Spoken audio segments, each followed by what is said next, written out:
رسول اللہ صلی اللہ علیہ وسلم ایک دن حضرت عائشہ رضی اللہ تعالی عنہا کے پاس آئے۔ اس وقت ایک عورت حضرت عائشہ رضی اللہ تعالی عنہا کے پاس بیٹھی تھی۔ آپ صلی اللہ علیہ وسلم نے دریافت کیا، یہ کون ہے؟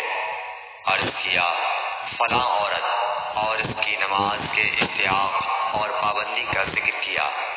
آپ صلی اللہ علیہ وسلم نے فرمایا، ٹھہر جاؤ، سن لو کہ تم پر اتنا ہی عمل واجب ہے جتنے عمل کی تمہارے اندر طاقت ہے۔ اللہ کی قسم، ثواب دینے سے اللہ نہیں اکتاتا، مگر تم عمل کرتے کرتے اکتا جاؤ گے، اور اللہ کو دین کا وہی عمل زیادہ پسند ہے جس کی ہمیشہ پابندی کی جا سکے، اور انسان بغیر اکتائے اسے انجام دے۔ صحیح بخاری، حدیث نمبر 43۔